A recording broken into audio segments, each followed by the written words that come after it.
그 사도 바울이 에베소에서 이제 그 말씀을 증거하는 내용이 나오고요. 그러니까 회당에서 3개월 동안 말씀을 전하고 어떻게 보면 좀 쫓겨나다시피 하고 두란노 서원, 우리가 잘 아는 두란노 서원, 거기서 2년 동안 하나님의 말씀을 이제 증거하는 것들을 소개하고 거기에 나타나는 이제 일종의 그 반응들이 이제 본문에 이게 등장을 합니다. 일단 에베소란 도시는 그 마술 내지는 그 마법 같은 게 이렇게 좀 많이 이렇게 번성했던 도시가 에베소예요. 그러니까 여러 가지 특성들이 많은데 그 중에 하나를 딱 뽑으라고 하면 마술과 마법이 이렇게 많이 번성했던. 그래서 오늘 제가 이제 본문 제목을 뭐라 했습니까? 말씀과 마술이라고 이제 일로 정해놨거든요. 이제 그 얘기는 뭐냐면 사람들이 어떤 어딘가에 의존을 해요. 그러니까 자기 인간의 삶을 내지는 뭐 번영을 행복을 위해서 사람이 어딘가에 의존을 하는데 이 에베소란 도시에서는 대부분 많은 사람들이 우리는 행복해야지, 성공해야지, 우리 가정이 건강해야지 라고 생각을 당연히 하겠죠. 인간은 어떻게 보면 기본적인 욕구지 않습니까? 근데 그 기본적인 욕구를 이 에베소에 사는 이 소위 말하는 이 동네 사람들은 대부분 어디 많이 의존한다고요? 마술 내지는 마법 같은 소위 말하는 주술적인 그런 일들에 많이 그들이 의존한다라는 거죠. 거기서 이제 사도 바울이 이제 복음을 전하는 내용이 등장하고요. 근데 그들이 기대했던 그 마술이나 마법이 아니라 사도 바울은 좀 다른 내용을 가지고 오늘 본문을 그리고 말씀을 증거하고 있어요. 그게 이제 어디 나오냐? 우리 8절 한번 보실래요? 같이 한번 8절 읽어볼까요?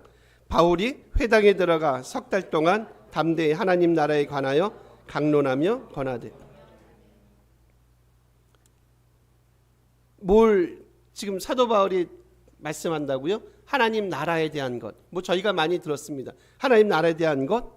그리고 그 앞에 담대하게 하나님 나라에 대한 것들을 지금 사도 바울이 이렇게 선포하고 있습니다.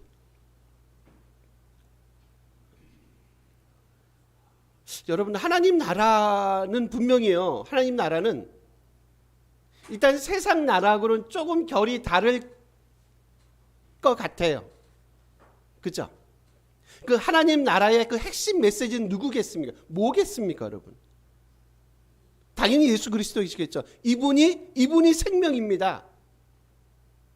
이분이 부활이시고요. 이분이 우리에게 진정한 승리를 갖고 옵니다. 이분은 여러분이 알고 계시던, 여러분이 이전에 의존했던, 지금도 여전히 의존하던 예를 들면 우리의 행복, 번영, 성공을 위해서 마술에 의존하고 마법에 의존하고 하는 것들과는 다른 차원의 생명을 지금 증거하고 있습니다.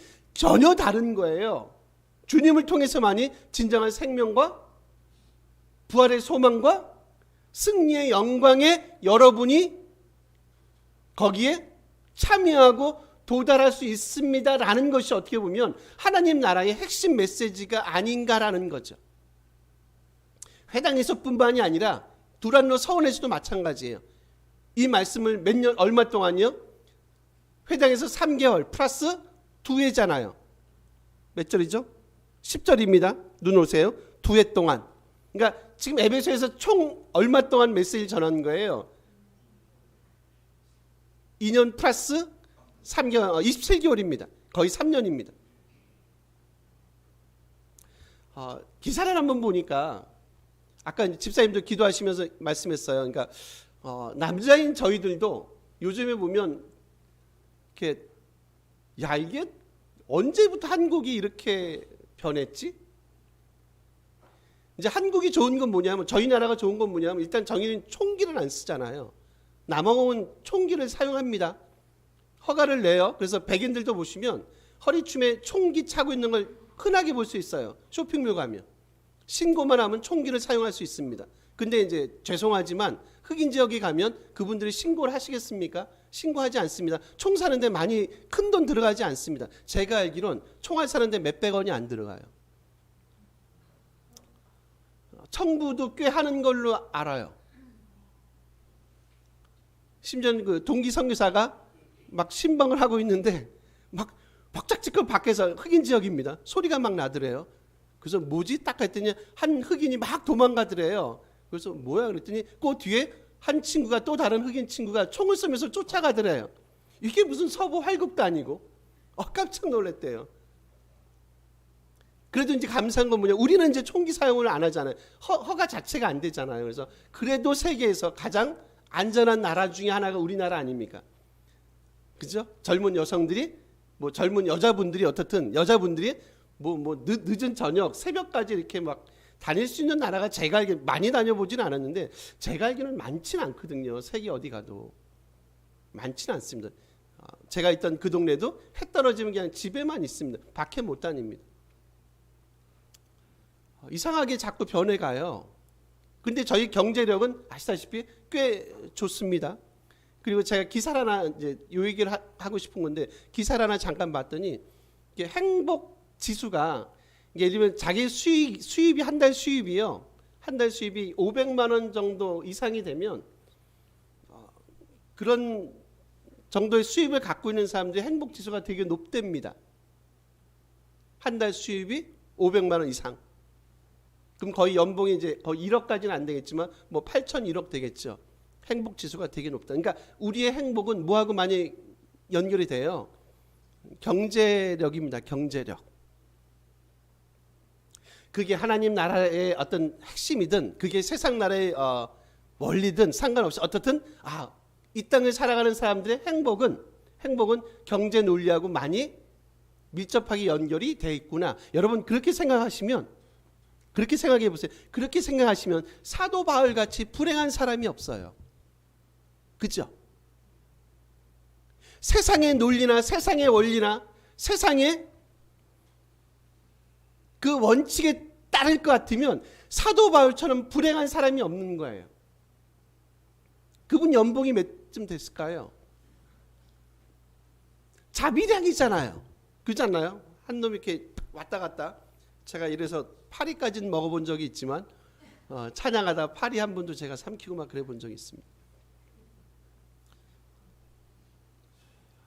남원에서 진짜 찬양 인도하는데 애가 왔다 갔다 하는 거예요. 이걸 불면서 하다가 쑥 들어가지고 제가 끝날 때까지 있다가 밖에 나가지고 막 벌써 들어가셨죠? 그분은 뭐 죽었겠죠.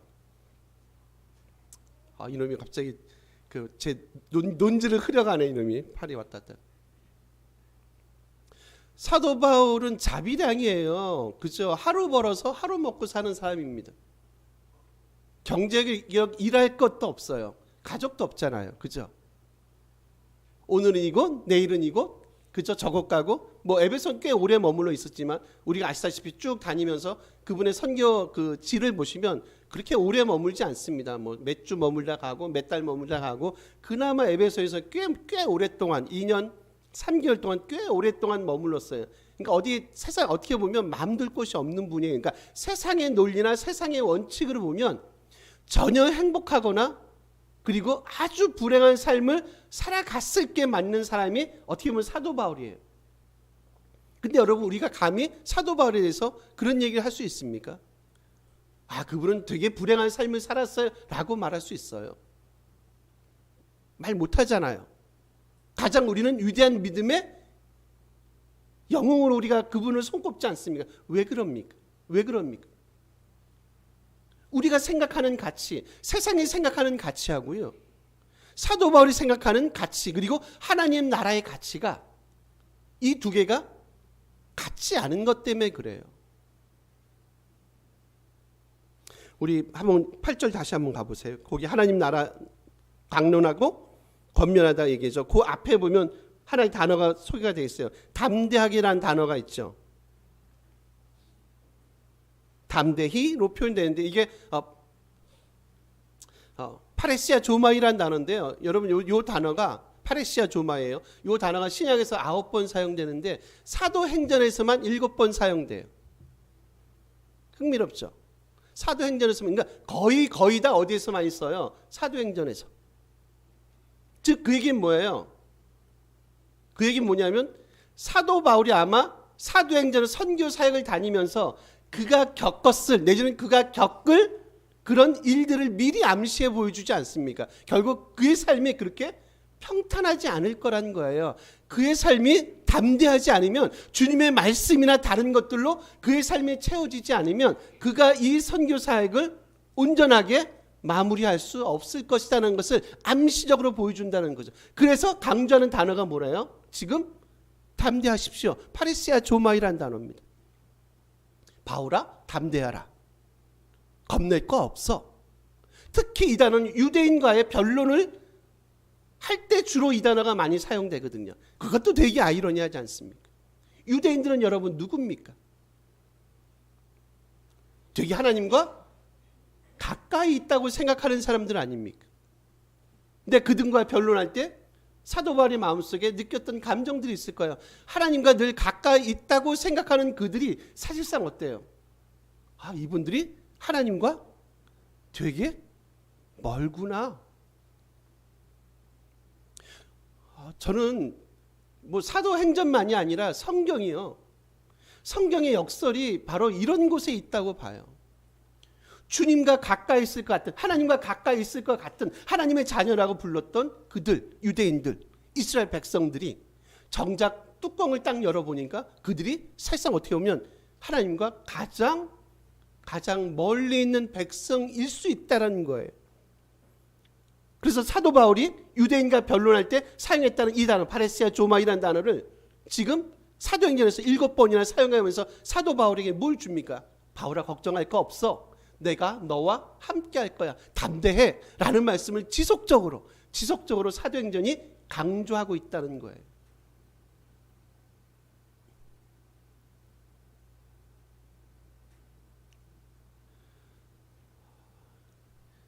제가 새벽에 설교했던 예레미야 중에 그 본문 타이틀이 많이 기억이 나요. 기도와 제사를 거절하시는 하나님인가요? 거기 이제 거절의 모티브라는 게 나오거든요. 제가 이제 그 본문 보면서 사실 개인적으로는 좀 되게 두려운 마음이 솔직히 들었거든요. 여러분, 유대인들은 어떤 민족입니까? 물론 남유다에 가는 거지만 유대인들은 어떤 민족이에요? 하루에 3번 기도하고, 예를 들면 금식 일주일에 2번 합니다. 월목 금식 2번 합니다. 그러니까 단순하게 기도의 민족이에요. 기도의 사람들이에요.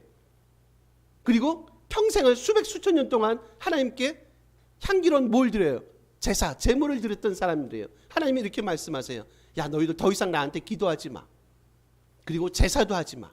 옛날 고대인들은요, 그런 생각이 있어요. 이렇게 제사로 이제 제사를 드리면 그 제물이 태워지잖아요. 그리고 그게 향이 돼서 올라간단 말이에요. 그죠? 그러면 신들이 하나님의 그 향을 되게 향기롭게 받으시고 되게 기뻐하셔라는 생각들이 있었어요. 이제 더 이상 그 향이 좋지 않으신 거예요. 그러니까 뭐라고 얘기합니까? 너희들 더 이상 나한테 기도하지 마라. 내가 역겨워서 너희들의 기도를 들을 수가 없다는 거예요. 더 이상 나한테 제사, 제물도 태우지 마. 이제 내가 그 향이 너무 싫어. 제발 하지 마. 여러분, 이거 되게 두렵지 않으세요?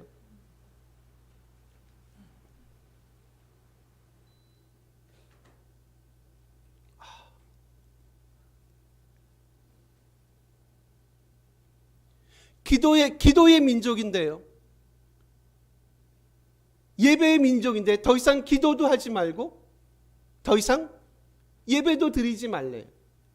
그들이 하는 그 기도가, 그들이 드리는 그 제사, 예배가 더 이상 하나님 보시기에 합당하지 않다는 거죠. 지금 사도 바울이 하는 얘기가 뭐예요? 지금 누구에 대해서 얘기합니까? 유대인들이 그렇다는 거예요. 그래서 여러분 다시 한번 가보세요. 9절 한번 가보실래요? 9절은 같이 한번 읽어주실래요? 읽습니다. 어떤 사람들은 마음이 굳어 순종하지 않고 무리 앞에서 이 도를 비방하거늘 바울이 그들을 떠나 제자들을 따로 세우고 두란노 서원에서 날마다 강론하니. 어쨌든 3달 동안 하나님 나라에 관한 말씀을 전해요. 주님만이 생명입니다. 그분만이 진정한 우리의 승리의 원천이 됩니다. 열심히 사도 바울이 복음을 증거합니다. 근데 이제 3가지가 나오죠. 그들이 마음이 굳었대요. 그리고 순종하지 않는데요. 그리고 이 도, 주님에 대한 도겠죠. 말씀이겠죠. 이 도를 비방한대요. 이제 저는 이런 본문을 볼 때마다 늘 이제 그런 고민이 들어요. 왜 안 듣지? 왜 안 들리지? 여러분, 제가 단어 하나만 소개할게요. 여기 첫 번째 나오는 단어가 있어요. 마음이 굳는다. 스크렐리노란 단어예요.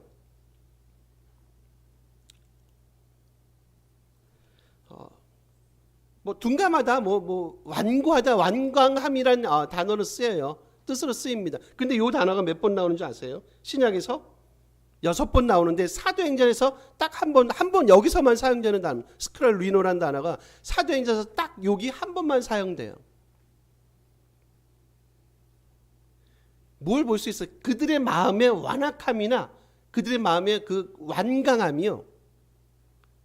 얼마나 철옹성 같은지 전혀 그들의 마음을 말씀이 선포되어질 때 열 마음이 없어요.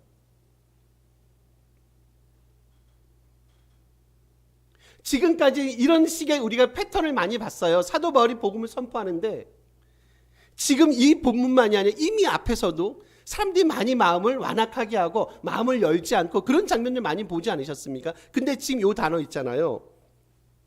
마음이 굳어란 단어는 딱 여기서만 사도행전에서 여기서만 사용되는 단어라고 얘기했어요. 얼마나 이들의 그 완악함이나 폐역함이 소위 말하는 극에 달했는지, 전혀 그들의 마음을 하나님 나라의 그 도에 열 마음이 없는지, 얼마나 그들이 완악한 삶을, 폐역한 삶을 지향했는지를, 그러니까 영적인 불치병에 걸려서 도저히 회복이 안 돼. 근데 더 흥미로운 건 뭔지 아세요? 이 단어가 뒤에 단어하고 마찬가지예요. 뒤에 단어 뭐가 나오죠? 순종하지 않다는 단어하고 동일하게 이 두 개 단어가 뭘로 쓰이냐면 미완료 시제로 사용이 돼요. 미완료가 뭐라고요? 이게 단회적이거나 일회적이지 않다는 거죠.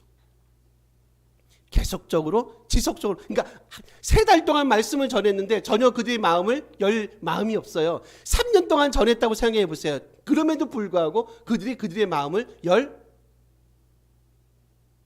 생각이 없어요. 아무리 많은 횟수로 말씀이 선포되어져도요, 아무리 많은 메시지가 선포되어져도 그들은 그들의 마음을 하나님께로 열 마음의 생각이 없어요. 도대체 여러분 한번 고민해 보세요. 도대체 어디서부터 그들이 고장이 난 겁니까? 어디서부터 고장이 나서 그들은 늘 그런 마음의 완악함이나 폐역함으로 그들의 삶을 가득 채우고 있습니까? 마음이 굳고 순종하지 않고 예수님의 예수님에 대해서 선포됐던 그 도를 비방하는 그 마음의 그 저변에 깔린 그 생각, 의도는 뭐죠? 도대체 왜 그럴까요? 이 백성이 왜 마음을 열지 않을까요?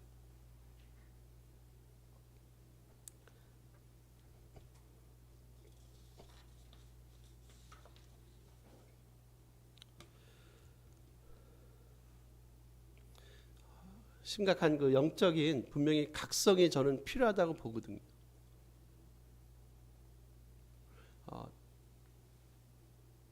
늘 고민하는데 저도 사실 답은 모르겠어요, 솔직히. 왜 그러는지. 근데 그들의 생각, 그들의 마음이 우리의 마음일 것 같아요, 여러분. 혹시 한번 이걸 적용시켜서 제가 아까 기도 제사에 얘기했어요. 한번 혹시 주님이 우리에게 지금 이 시대에게 지금 한국에 혹시 그런 말씀하면 야 너희들 나한테 더 이상 기도하지 마. 그리고 너희들 더 이상 나한테 예배도 하지 마. 난 이제 너희들이 그 기도하는 그 기도도 듣기 싫고 너희들이 예배하는 그 예배도 내가 별로 듣고 싶지 않아. 라고 혹시 하나님이 우리에게 얘기하신다면 영적인 분명히 여러분 각성은 필요해요. 이건 뉴스에 나온 거기 때문에 제가 누워서 침 뱉는 거지만 이건 제가 뉴스를 통해서 들은 거기 때문에 여러분 아마 보셨을 겁니다. 그 쉰들러 목사란 분 스토리 들으셨어요? 안 들으셨나요? 뉴스 안 보시나요?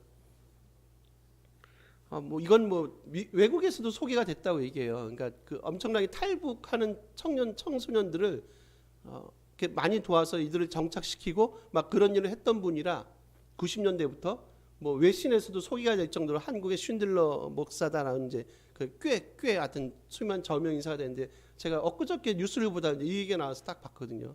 이분이 그 짓을 한 거예요. 7개를 한두 명도 아니고. 그래서 이거는 뭐 쉬쉬할 게 아니라 심지어 그 어린 꼬맹이 같은 애들도.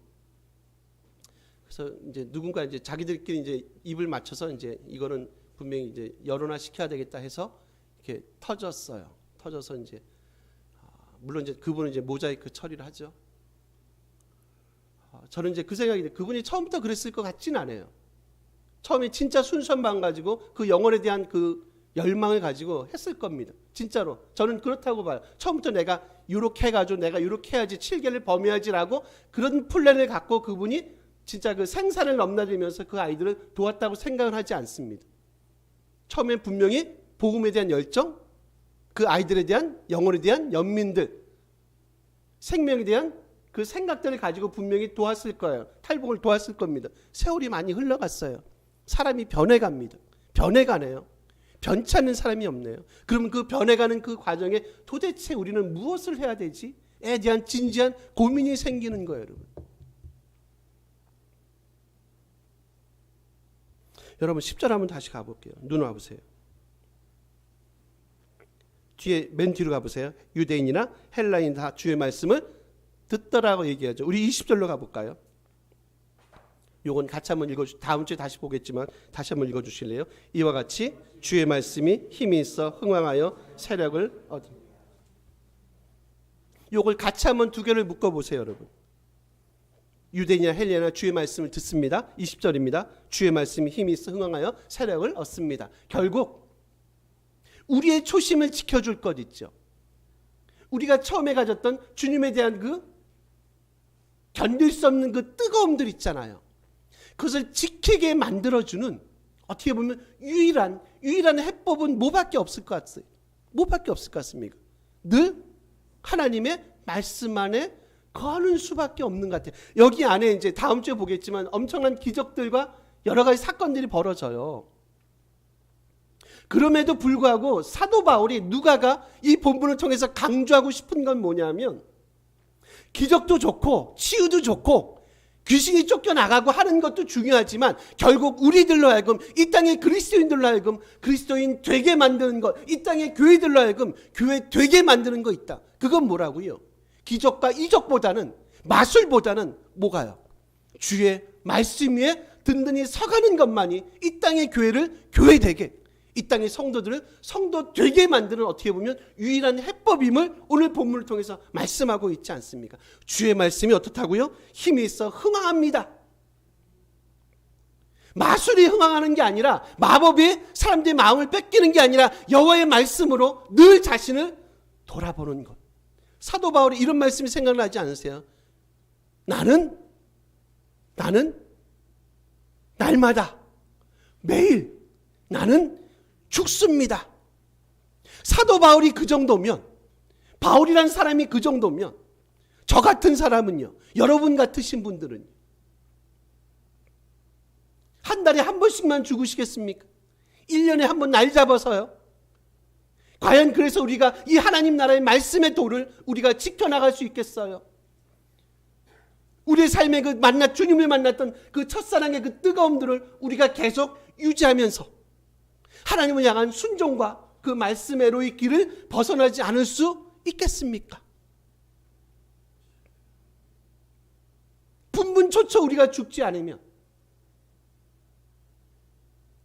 과연 우리가 이런 삶을 살아내는 게 가능하겠냐? 말씀하지만 제가 그분을 참 부끄러운 줄 알지만 그분을 디스하려고 하는 게 아니라, 쉰들러 그분을 디스하려고 하는 게 아니라 분명히 그랬을까요? 그분도 가졌던 그 첫사랑의 열정이 있었어요. 정말 그런 마음 갖고 시작했어요. 근데 세월이 가다 보니까 사람이 변해가네요. 모르겠어요. 물질이 거기가 개입이 됐는지 모르지만 변해가요. 근데 그 내용을, 그 마음을 변하지 않게 만들어줄 수 있는 유일한 해법일 수 있는 게 뭐겠는가라는 거죠. 거기에 대한 우리가 진지한 고민들이 필요하지 않겠느냐라는 거예요. 그게 뭐겠는가? 뭐겠습니까? 뭐예요, 여러분? 뭐겠습니까? 다른 거 없지 않겠어요?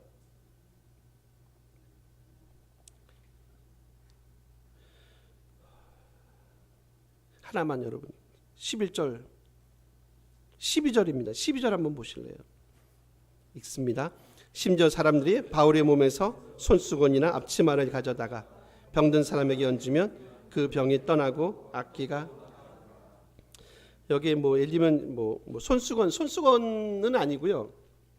수다리온이라는 단어인데 요거는 더 쉽게 표현하시면 이렇게 머리에 이렇게 띠는 띠라고 생각하시면 돼요. 그럼 이게 허리에 띠는 띠고요. 여기 어디서 나왔을까요? 사도 바울이 작업하지 않습니까? 그럼 이제 땀이 막 흐르지 않겠어요? 그러면 이제 아시죠? 그 땀을 막아내기 위해서 머리에 띠는 띠 같은 게 있죠. 그렇게 수다리온이라는 단어를 그렇게 보시면 돼요. 머리에 띠는 띠고 허리에 띠는 띠를 얘기합니다. 앞치마 같은 거지. 고대인들이 갖고 있던 생각이 있어요. 그게 뭐냐면 이제 어떤 한 소위 말하는 이제 좀 그런 쪽에 좀 특이한 사람이 있으면, 예를 들면 제가 막 그런 일들을 잘해요. 그러면 제 몸에 있는 것들이 있잖아요. 예를 들면 지금 이제 넥타이가 있는데 넥타이가 됐든 아니면 겉옷이 됐든 요런 놈들 가운데도 뭔가 특별한 효험이 있다고 생각을 해요. 그래서 이것들을 갖고 가는 거예요. 사람들이 분명히 여기 안에도 뭔가 특별한 힘이 있어서 치유하는 힘이 있을 거다라고 생각했던 게 그 당시 사람들의 일반적인 생각입니다.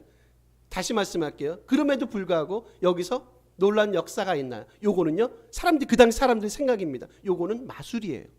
마법입니다. 말씀이 아니에요. 감사한 건 그럼에도 불구하고 어떻든 그런 병든 자들이 떠나가는, 그죠? 12절. 병이 떠나가고 악기가 나가는 그런 놀라운 일들이 일어나더라는 거예요. 여기서 보고 싶은 초점은 누굽니까? 사도 바울이 아닙니다. 바울이 이런 일을 행했어요가 아니에요. 누가 이런 일을 하신다고요? 하나님이, 그리스도께서 이런 일을 하게 만든다. 사람 쪽에 초점을 두지 않습니다. 제가 단어 하나만 소개하고 말씀을 정리합니다. 여기 떠나라는 단어예요. 아팔라오라는 단어입니다. 아팔라소라는 단어입니다. 요게요, 신약이 3번 나오는데, 근데 이제 특이한 건 뭐냐면 요 본문에서만 이 아팔라스라는 단어가 이게 병이 떠나다라는 의미로 사용이 됐어요.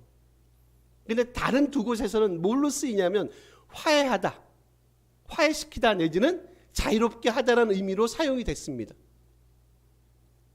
누가복음하고요, 히브리서 사용되거든요. 그리고 지금 사도행전 요 3번만 사용돼요. 신약에서. 근데 지금 요 본문에서만 요 뜻이 뭘로 사용된다고요? 병이 떠나가다라는 의미로 사용이 됩니다. 누가복음에서는요, 요게 화해하다란 단어요. 그럼 여러분, 화해를 누구하고 화해를 시켜요? 화해를 누구하고 시킵니까?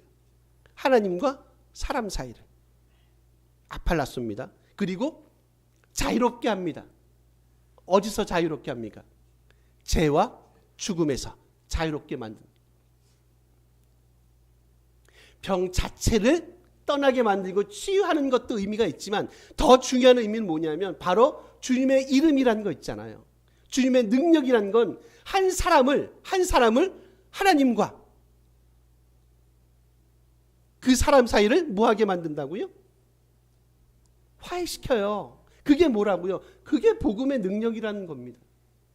그리고요, 자유롭게 만들어요. 한 사람을 어디서부터요? 죽음으로부터, 그리고 죄로부터. 이게 뭐라고? 이게 하나님 나라가 갖고 오는 핵심 메시지라는 거예요. 사람들은 뭐를 쫓아간다고요? 야, 저 사람은 되게 기똥차대. 뭐 엄청난 일들을 행한데, 야, 저 사람이 뭐 넥타이를 메고 있는데, 야, 그 넥타이를 갖고 와서 우리가 병을 치유하는데, 아니면 다른 예를 들면 우리가 행운을 갖고 오는데, 야, 그걸 한번 사용해 보자. 야, 저 사람이 손수건이 있는데, 야, 그것을 몰래 우리가 훔쳐오든지 해서, 야, 뭔가 우리가 기이한 일들을 한번 만들어 보자라고 사람들이 혹시 생각하는 일이 있다면, 그 사람들은 사실상 누구를 믿는 게 아니라 주님을 믿는 게 아니라 뭐를 믿는 거라고요? 마술이요, 마술.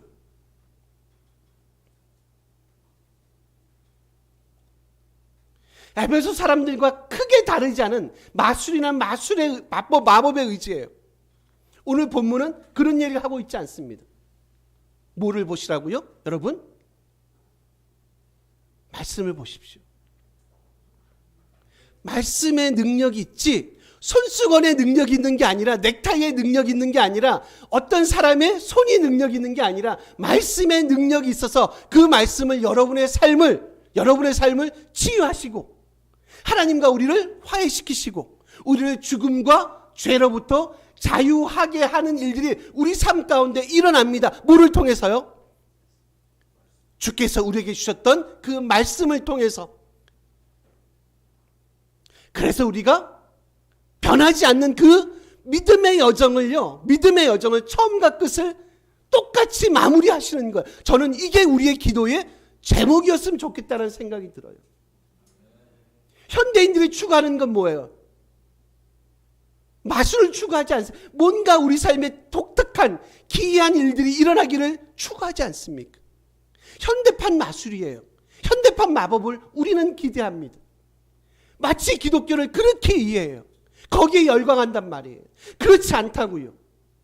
바울이 그런 얘기를 하지 않고 성경이 그런 얘기를 하지 않고 누가도 그런 얘기를 하고 있지 않습니다. 말씀은 우리를 주님과 화해시키시고요. 말씀은 우리를 죄로부터, 죽음으로부터 우리를 자유하게 해방시키는 그거 생명이고 그거 말씀이다. 이런 믿음의 은혜와 긴장감이 우리 안에 있다면, 그래서 매일매일 사도 바울의 고백처럼 나도 역시 매일매일 죽습니다. 말씀을 통해서 나를 늘 돌이켜봅니다. 라는 믿음의 고백만이 우리를 하나님의 자녀됨으로 끝까지 만들어 가게 하는 유일한 동력이 되지 않겠습니까, 여러분? 이런 은혜와 복됨이 우리 가운데, 교회 가운데, 저희만이 아니라 우리 한국교회 가운데, 조국교회 가운데 있었으면 좋겠습니다. 이를 위해서 같이 한번 기도하는 저희들 됐으면 좋겠습니다.